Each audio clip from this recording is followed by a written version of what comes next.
안녕하세요. 허브경제TV입니다. 오늘 볼 종목은요, 엔캠을 좀 보도록 하겠습니다. 오늘 일단은 뭐 2차전지 쪽에서, 특히 뭐 전고체 쪽에서 좀 얘기가 나와준 게 있죠. 그러다 보니까 관련된 종목들이 조금 움직였는데, 뭐 양봉으로 꽉 채워서 마무리가 되지는 못했습니다. 장중에 막 이렇게 막 올라가다가 결국 종가상으로 이렇게 마무리가 되면서 이렇게 형성이 되었네요. 일단은 우리가 배터리 시장을 하면은 중국을 빼놓을 수는 없거든요. 그래서 EV 배터리 분야에서 중국 계열사들이 1분기에만 놓고 보면은 무려 전체 그 글로벌 시장에 67% 이상의 점유율을 기록을 하고 있습니다. 즉 글로벌 시장을 사실상 뭐 독식하고 있다라고 봐도 되거든요. 원재료도 마찬가지예요. 리튬 핵심 소재의 정제 능력도 전 세계 60에서 70%를 장악하고 있는 상태예요. 그래서 배터리 산업의 상하류 모두에서 중국 의존도가 절대적이다라고 보시면 될 것 같습니다. 이 부분들이 글쎄요, 이런 압도적인 점유율을 중국 정부가 대규모 이제 보조금 정책과 공급망 경쟁력을 좀 보여주면서 다른 나라들 같은 경우는 뭐 국가가 지원을 해준다라고 해도 그 규모가 그렇게 크지는 않을 거고 결국 이제 민간 기업이 열심히 해야 되는 부분인데, 중국은 일단은 뭐 공산주의 국가다 보니 이거 방향을 딱 잡으면은 그쪽에 이제 미친 듯이 투자를 해갖고 굉장히 크게 성장을 시키죠. 물론 그렇게 해서 다 성공하는 건 아니지만 그럼에도 불구하고 그런 경험들, 그런 노력들, 그런 투자들이 의미 있는 것들을 만들어내면서 지금의 중국을 만들었거든요. 그래서 지금의 배터리 시장에 지금 전 세계의 거의 한 70%에 달하는 원재료도 마찬가지고 뭐 배터리 시장도 마찬가지고 굉장히 좀 독점을 하고 있다, 독식을 하고 있었다라고 좀 느낄 정도로 굉장히 좀 시장 파이가 큽니다. 그 시장으로 누가 간다? 엔캠이 가겠다라고 하는 거죠. 그래서 지금 뭐 중국 계열사를 놓고 보면 굉장히 많이 있죠. 전 세계 뭐 시장 배터리 67%, 68% 이 정도를 좀 장악하고 있는데, 그쪽으로 지금 엔캠이 한번 가보겠다. 물론 이제 미국 쪽으로도 연결을 해놓겠다라고 하는 거죠. 그래서 미국, 중국의 전략적 뭐 충돌이라든지 아니면은 뭐 EV 수요 둔화가 되고 있고 관세 전쟁, 그 다음에 뭐 차세대 배터리 상용화 경쟁, 뭐 이런 것들을 놓고 보면은 우리나라가 진짜 힘든 거는 맞아요. 우리나라가 이 반도체를 세계 1위로 이끌고 나서 그 다음에 뭐 제2의 반도체 얘기는 많았어요. 뭐 바이오도 얘기가 있었고 2차 전지애들도 얘기가 있었는데 실질적으로 제2의 반도체로 성장시키지는 못했다라고 보시면 됩니다. 그래서 지금 여전히 반도체를 제외하면은 조금 위험한 구간이다라고 할까요? 아니면은 뭐 아직까지는 뭐 뒤처지는 구간이라고 보는 게 맞을 수는 있을 것 같아요. 근데 이제 오늘 이재명 대표가 전고체를 뭐 국가가 도와주겠다 이런 식으로 얘기하면서 좀 호응을 조금 이끌어냈고 관련된 종목들의 움직임도 나쁘진 않게 흘러갔는데, 중요한 것은 국가가 도와주냐 마냐 그것보다는 2차전지 시장이 그래도 조금 더 회복을 해줘야 되거든요. 그래야지 아무래도 주식에, 우리나라 주식 2차전지에 지금 갖고 있는 분들 정말로 많을 거라고 생각하는데, 이들이 움직여줘야지 주가의 투심이라든지 이런 부분들도 회복이 될 수 있다고 봐요.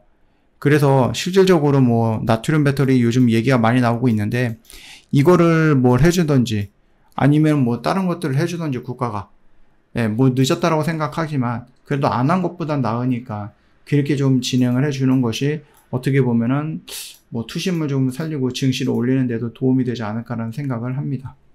뭐 엔캠의 대응 전략은 같아요. 지금 이니텍 지분을 매각을 했죠. 그래서 돈을 벌었고 그 돈을 가지고 중국의 현지 합작법인 설립을 해서 생산 능력을 단계적으로 확장을 하겠다라는 부분이었죠. 일단 중국 최상위 밸류체인인 진입을 위해서 전략적으로 좀 투자를 좀 병행을 하는데, 그렇다고 해서 미국이 눈 뜨고 있는데 우리가 중국만, 엔캠이 중국에만 옆으로 붙어갖고 중국만 친하고 중국에서만 뭔가를 한다라고 하면 또 미국은 또 빡 돌겠죠. 그러면은 중국도 위험할 수 있으니 미국, 중국, 유럽 다 진행을 하는 거예요. 그렇게 되면은 뭐 좋을 수는 있겠지만 솔직하게 말씀드리면 지금 엔캠이 갖고 있는 현금 보유금이라든지 아니면 얘네들이 이니텍을 정리해서 벌어들인 돈, 그 돈이 막 수천억, 수조 원은 아니거든요. 그렇기 때문에 물론 이제 단계적으로 순차적으로 진행을 한다라고 했으니 뭐 기다려 볼 수밖에 없기는 하지만, 그럼에도 불구하고 얘네들이 뭐 이런 것들을 뭐 재무제표라든지 이런 것도 놓고 보면은 정말로 돈을 많이 벌고 있는 회사냐라고 했을 때 또 그것도 아니고요. 업황이 회복이 되기는 될 것 같아요. 왜냐면은 최근 들어서 이제 흑자로 전환되는 2차전지 애들이 조금씩 나오기 시작을 하더라고요.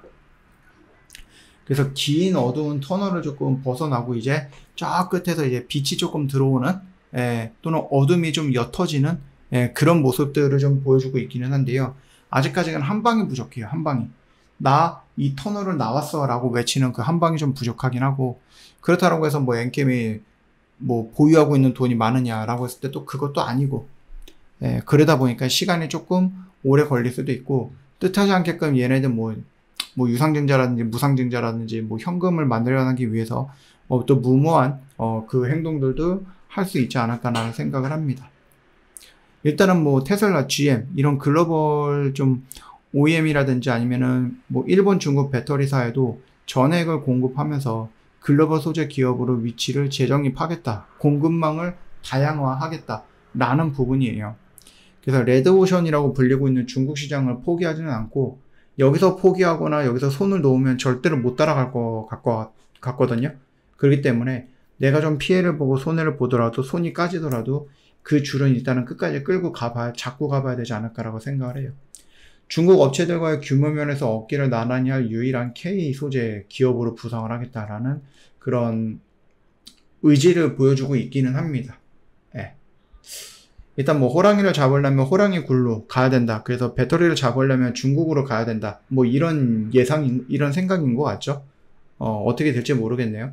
열심히 호랑이 굴에 들어갔는데 그냥 거기서 잡아 먹히는 건지, 아니면 정말로 호랑이를 잡고 나올 건지, 그거는 모르겠습니다.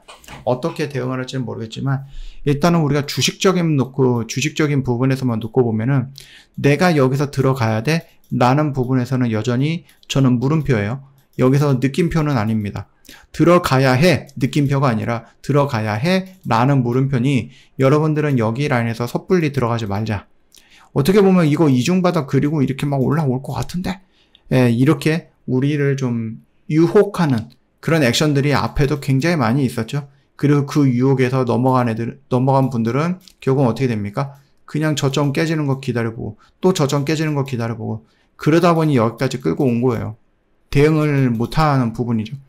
그래서 이번에는 적어도 그동안에 좀 보여줬던 어떤 반복됐던 패턴들을 조금 벗어나는 그런 패턴이 좀 나와야 되지 않을까라는 거예요. 그 첫 번째는 뭐예요? 결국은 61선을 돌파하는 양봉. 이게 첫 번째가 될 겁니다. 그동안은 얘가 계속해서 밀리면서 61선을 완벽하게 돌파하는 모습들이 보여주진 않았거든요.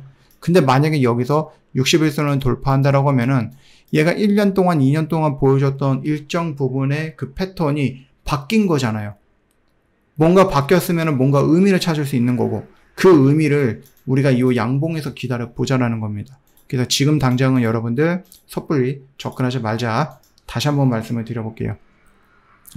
제가 허브경제TV 공식 채널 보시면 정말 중요한 것들, 여러분이 알아야 되는 것들, 필요한 것들 꼼꼼하게 올려놨거든요. 진짜 꽉꽉 채워서 올려놨어요. 그렇다고 해서 우리가 뭐 다른 애들처럼 다른 채널처럼 뉴스 200개, 300개 올리는 거 아니에요. 정말로 필요한 것들만 올려놓는 거고, 여러분 매매할 때 도움이 되는 것들만 올려놨으니 저희 공식 채널을 여러분들이 정독을 하시면 정말로 도움이 될 겁니다. 저희는 뭐 오늘도 단기 매매 이렇게 열심히 좀 진행을 했습니다. 그리고 저희가 이벤트가 원래는 이제 지난주에 마무리가 되긴 했는데, 여러분 오늘 시장이 열렸고 내일은 또 닫아요. 내일 또 투표일이잖아요. 투표 선고하시고요. 투표하시고요. 그러다 보니까 뭐 오늘 그냥 쉬어가는 뭐 그런 의미로서 여러분들 관리팀장님한테 한번 물어보세요. 내가 너무 일이 바빠서 이벤트 하는지 몰랐다, 깜빡했다, 또는 내가 좀 잊어버렸다. 그런 분들 빨리빨리 지금 오늘 중으로 한번 연락을 좀 주시면은, 뭐 관리팀장님이 설마 이벤트 끝났어요 라고 하면서 뭐 하겠습니까? 칼같이 잘라버리겠습니까? 그렇지 않을 거예요. 그쵸? 그러니까 여러분들 지금 빨리 연락을 주시고, 저희가 이제 오늘 새로운 종목 들어갔어요. 2분기를 준비했던 종목도 순차적으로 매도가 되면서 여기 포트가 비어 있으니 이거 뭐 놓을 수 없죠? 내가 이거 매도해서 현금도 확보했고 투자금도 늘려놨는데 돈도 벌었는데 그럼 또 들어가야죠. 그래서 오늘 들어갔는데, 오늘 뭐 들어가자마자 막 이만큼 상승을 해서 기분 좋게 6월을 시작을 했습니다. 여러분들도 늦진 않았어요.